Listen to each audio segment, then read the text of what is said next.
Oh, parang nagkakapalitan rito ng communication, conversations right in here, 'no? Parang alam mo yung parang nakakalasa tayo ng maanghang?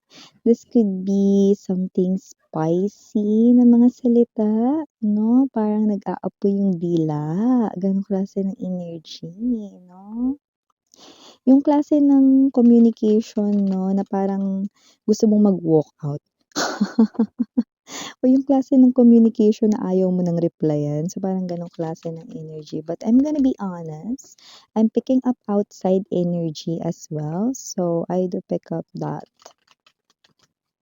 maaaring meron pang, one or more energies involved dito. Okay mga babes, so sasagutin ko lang, bakit ang daming nagtatanong 'no, about my love life? Very curious kayo. Para matapos na ang agam-agam ng mga nagtatanong, yun 'no, sasagutin ko na. 네, 남편 있어요. Yan. Okay na?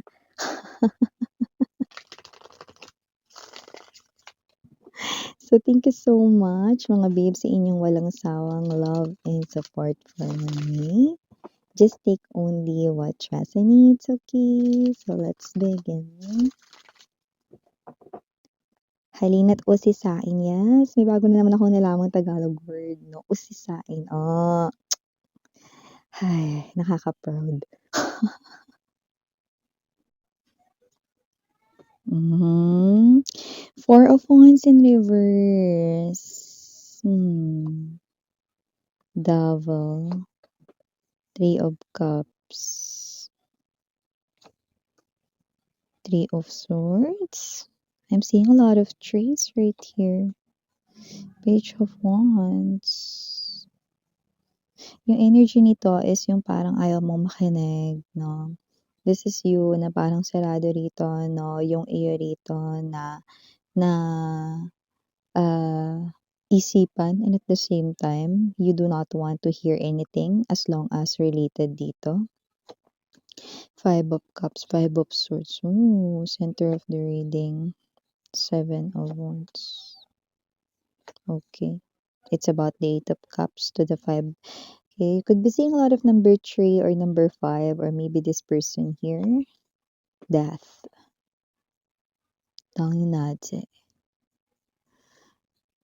High Priestess. Eight of Swords. Five of Wands.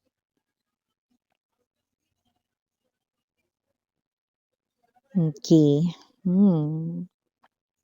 So I do pick up that with this Four of Wands in reverse, Devil. Okay, and from the looks of all of this, I do see that you were once involved into a third party situation, and your person here, no, this is the real time energies. So high chance, no, na kinamumuhian, yes, that's the word that I'm picking up more likely. Okay, kinamumuhian ng iyo ritong person ang third party niya, dahil sa kanya nagkasira daw kayong dalawa, no. I think puwedeng ito ay latest issue, yung iba talagang ito ay parang fresh lang, kamakailan lang nangyari, kaya parang ayaw mong makinig with this Page of Wands and the Three of Swords. Ayaw mong pakinggan ng kahit na anong sinasabi ng person mo, sarado dito ang iyong isipan at ang iyo ritong diwa, 'no, gano'n na rin ang iyo ritong tenga, and I do pick up that you do not want to hear anything as long as related dito sa kataksilan, pangangaliwa, 'no, at, pagkakaroon ng maling pag-ibig ng iyong person sa iba. Whether your person here is your husband, your wife, or, your boyfriend, girlfriend, 'no, I do pick up, 'no, na nagkamali siya rito, 'no. Ay nakita natin dito, 'no, that whoever this person is, this person here, 'no, ay parang nagising siya ng mabilis, 'no. Although, yung iba sa inyo kahit nagising siya ng mabilis, hindi siya rito 'no nakagawa ng paraan agad-agad pabalik sa'yo, okay, because of guilt. because of too much pressure na nailagay niya sa inyo. This person here put you in so much kahihiyan, that's why nahihiya din siya doon. Pero ngayon, kinamumuhian ng person mo ang third party at nagkakaroon rito ng energy na ang iyong person dito, no, ay someone na parang alam mo yung sinisisi niya, nagsisisihan silang dalawa dito 'no, especially your person. Your person is already pointing fingers sa third party niya 'no, na ikaw kasi dahil sa'yo kung bakit kami nagkasira ni collective, ikaw dahil sa'yo, dahil inakit mo ko, dahil pinikot mo ko, dahil ganito ganyan mga ginawa mo 'no. Pero you know mga babes 'no, ang isang klase ng kasalanan ay hindi mangyayari 'no, lalo na kung ito ay taliwas at hindi pumayag ang isa. Eh, nakita ko ditong pumayag ang person mo at nadali siya ng unhealthy desire or unhealthy loss, okay, ng third party, no? Pero tingnan mo naman, yan din yung kumadena sa kanya, no? Yan din yung nag-create ng chain sa kanyang life. Yan, oh. So, bago natin ipagpatuloy itong reading na ito, batiin muna natin everybody. Hi and hello there everyone. My name is Yan. Welcome new subscribers. Returning Istam buyers, thank you sa inyong walang sawang love and support for me. At kung di nyo pa alam, meron pa po tayong other channel link down below sa ating description box. Okay? So yun nga, no, mga babes, no, if interested kayo to avail ng ating 2026 forecast for your zodiac sign, that is a written prediction for your entire 2026 sa inyong zodiac sign. It's not a personal reading though, but it will give you a lot of messages na talaga naman na yun yung pwede mong kaabangan. Kasi nandoon na no, for your zodiac sign, no, for a lot of you, high chance na talagang mangyayari yon. So nandun yun pasok sa general messages, kasali rin yung love messages doon, career, business, money messages, nandun din po. Angel numbers for your extra guidance, and yung pinakamaganda yung significant events to remember, no? Dun papasok yung mga sudden events na hindi mo alam, no? And you were like given here, no? A very good advantage para malaman mo yun in advance, no?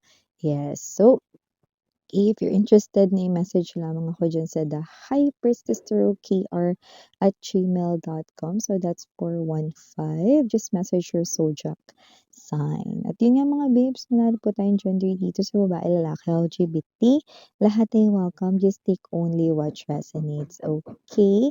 At yun nga mga babes, wala din po tayo dito ng time period, pero more likely ito ay napipick up natin na nangyayari ngayon. So, kung sino man 'tong energy na ito 'no, parang siya rito alam mo yung parang mababaliw siya, na mabibiyak rito yung ulo niya, gano'ng feeling 'no. So, don't get it wrong, wala po siya ritong illness or disease na dapat ninyong ikabahala. Pero ito ay idiomatically speaking 'no, na ibig sabihin parang masisiraan na siya rito ng ulo dahil hindi niya alam kung anong gagawin 'no. Dahil sa kanyang mga maling desisyon dati 'no, ngayon halos isuka niya na yung third party. At ang nakakaloka dito 'no, meron pang ni-reveal dito pero itong clue na ito ay maaaring hindi mag-resonate sa lahat, Yung person mo pala ay puwedeng third party rin ng third party. Ha, paanong gano'n, Miss Yan? Kasi nakita ko dito yung ibang third party meron na silang person, puwedeng sila ay kasal na or sila ay nasa loob din ng isa pang relasyon 'no, nung time na naging sila ng person mo 'no. So yun ay tinatawag na parang sa simula ay situationship hanggang sa naging ganito na, 'di ba? So ang gulo pala talaga nito 'no, tignan mo, yung third party din pala. We're not tolerating anything rito 'no, na related sa pangangaliwa. So, hindi talaga ako rito pabor sa mga ganitong klase ng mga bagay 'no. Pero yun nga ito ang pinapakita ng ating reading ngayon with the Eight of Cups energy right in here, Five of Coins. I do pick up that this is you 'no. Nasaktan kayo ng sobra nitong tao na 'to 'no. You're still hurt, okay? I'm picking up yung ganong klase ng energy ninyo ngayon. That's why you feel close up 'no, hindi ka dito nakikinig sa kahit na anong sabihin ng person mo dito, wala ka rin kahit na ano rito na parang gusto ritong i-comment or opinion 'no, dahil it's too much to bear for you.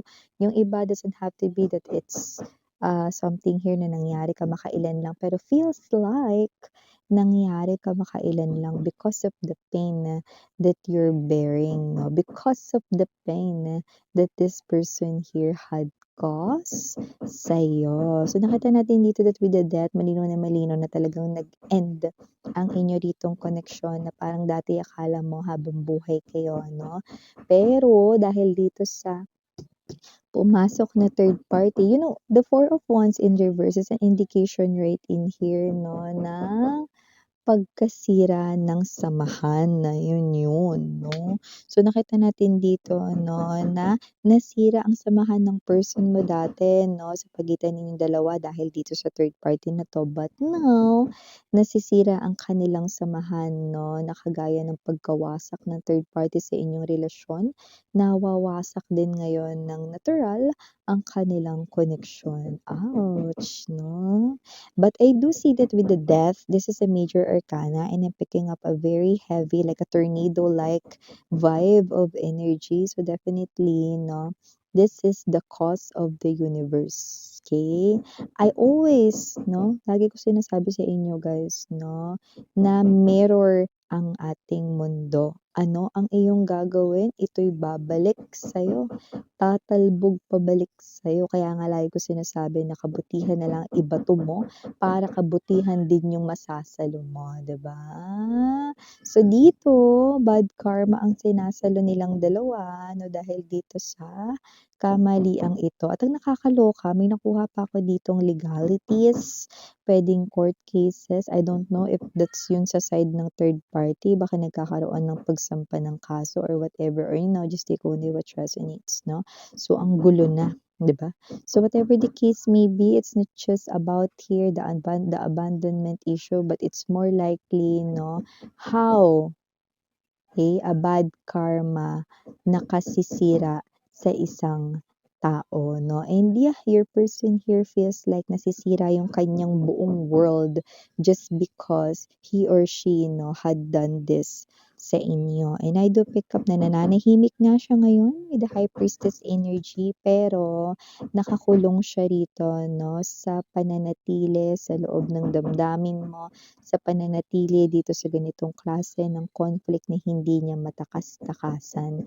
So I do see that even though, no, na kinamumuhian na ng iyong person rito, no, this is not something here that will stop you from feeling yung energy ng hindi yun miss yan kahit na nagkakaroon pa sila ng kaguluhan ngayon ng third party, hindi yun magbibigay ng kaluwagan sa aking dibdib.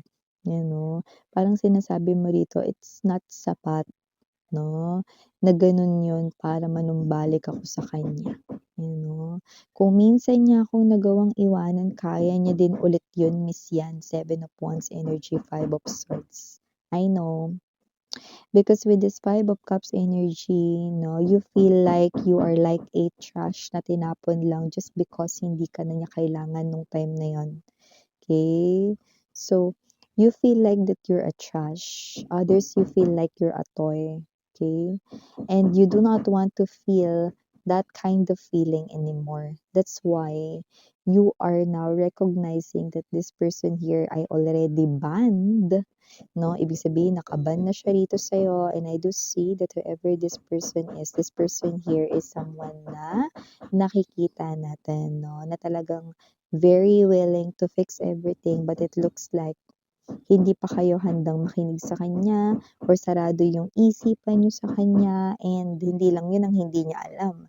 Sarado rin ang buo mo rito, no, na pagkatao para sa kanya because you once claimed that this person here, winasak niya ang iyong whole pagkatao because of kanyang nagawa. Dun dun dun dun. So, yun nakikita natin dito. Nakakaloka, no? Yung isang revelation, yung third party pala, no? Person mo, third party rin pala. Kasi yung third party, meron palang karelasyon na iba. Nakakaloka yun, no? Ay. So, yeah, mga babes, no? For the initials right in here, yes, we have the M, oh, DM 'no, maaaring mga babes yun ay initials pero DM ay direct message 'no, parang yun ay personal message like PM 'no. So other letters we have here S, A, C, M, another M, maaaring dalawa yung M 'no, sa kanyang name or baka naman meron ka ring M sa iyong name, just take only what resonates. We also have here B as in boy and dito rin E, O, and last but not EO 'no, malabo siguro mata talaga nito kaya napunta sa third party. Hindi po ko endorser ng EO Optical, pero maaaring, naging malabo ang kanyang pagtimbang sa inyong dalawa. Yan tuloy, nangyari siya. So yan mga babes, ito yung mga messages right here for you guys. Again, I'm Yuriana Ani, sarang hayo, love and light, mahal. Annyeong.